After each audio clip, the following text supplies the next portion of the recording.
ایک سوال جو میرے ذہن میں آتا ہے، ماضی میں دو مواقع ایسے تھے، آپ مصطفیٰ صاحب اس کے اوپر شاید بہتر روشنی ڈال سکیں، جب سٹارمنگ آف دی کورٹ ہوئی تھی، پی ایم ایل این نے وہ واقعہ کیا تھا، اس وقت کورٹ تقسیم ہوئی تھی، آپ کی سپریم کورٹ تقسیم ہوئی تھی، پھر جسٹس فائز عیسیٰ وہ دوسری طرف کھڑے تھے، باقی سپریم کورٹ کے اکثریتی ججز ایک طرف کھڑے تھے، تو دو بڑی اسٹرانگ ڈویژنز ریسنٹ ہسٹری میں ہمارے پاس موجود ہیں.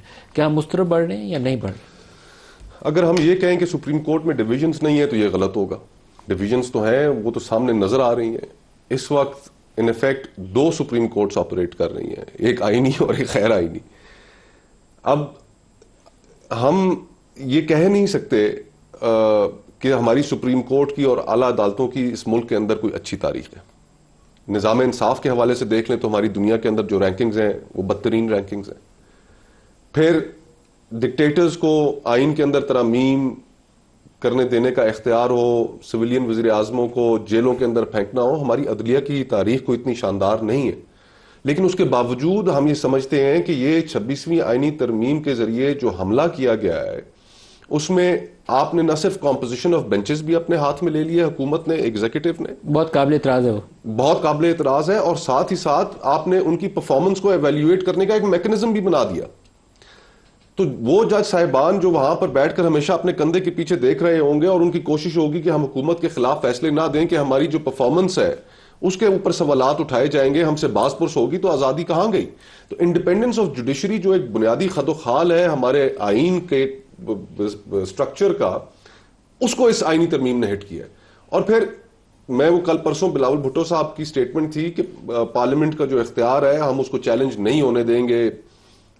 اگر تو یہ پارلیمنٹ عوام کی نمائندہ پارلیمنٹ ہوتی تو سر تسلیم خم تھا آپ کے سامنے.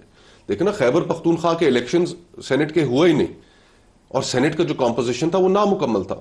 ریزرو سیٹس کا فیصلہ وہ آج تک امپلیمنٹ نہیں کیا گیا. اگر یہ دو فیصلے اپنے وقت پر ہوتے، سینٹ کے الیکشنز بھی ہو چکے ہوتے خیبر پختونخوا میں، جو کہ خیبر پختونخوا کا حق تھا، ریزرو سیٹس مل چکی ہوتی تحریک انصاف کو، جو تحریک انصاف کا حق تھا، تو ایک ایک ووٹ سے دونوں ہاؤسز میں، نیشنل اسمبلی میں بھی اور سینٹ میں بھی یہ ترامیم پاس ہوئی ہیں.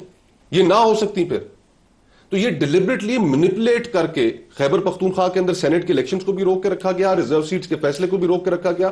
تو جہاں پر اتنا بڑا پاکستان کا بچہ جانتا ہے کہ یہ الیکشنز کیسے ہوئے. مطلب آپ یہ کہہ رہے ہیں کہ یہ جو میجورٹی جس نے یہ پاس کیا وہ انجینئرڈ ہے، وہ الیکٹڈ نہیں ہے. اور پھر ہم نے ٹی وی کے اوپر وہ سٹیٹمنٹس دیکھی ہاؤس کے اندر کھڑے ہو کے، جو اختر مینگل صاحب کی جماعت سے تعلق رکھنے والے جو سینیٹر تھے، انہوں نے کیا کہا کہ ان کو غائب کر. اختر مینگل صاحب آن ریکارڈ ہیں، مولانا فضل الرحمان صاحب آن ریکارڈ ہیں کہ کیا ہو رہا ہے. وہ تو آپ کے ساتھ پٹیشنر ہے نا، وہ تو کورٹ کو براہ راست بتا سکتے ہیں. تو یہ ساری چیزیں اب اس طریقے سے اگر آپ فنڈامنٹل چینج کریں آئین کی، اور پھر آپ کہیں کہ نہیں کہ یہ اس بڑی مورل جسٹیفیکیشن ہے اس امینڈمنٹ کی، تو وہ نہیں ہے.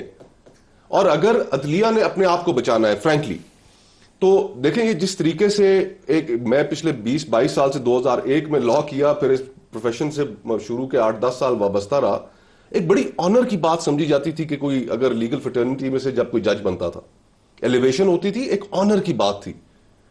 آج یہ کس طرح کر رہے ہیں، کیا پروسیس ہے؟ آپ بار رومز میں جائیں، لوگوں سے گفتگو کریں، اس سارے پروسیس کی سینکٹیٹی ختم ہو کر رہ گئی ہے. یہ تو بھرتیاں ہو رہی ہیں. خیر اس پہ میں کمنٹ نہیں کرتا.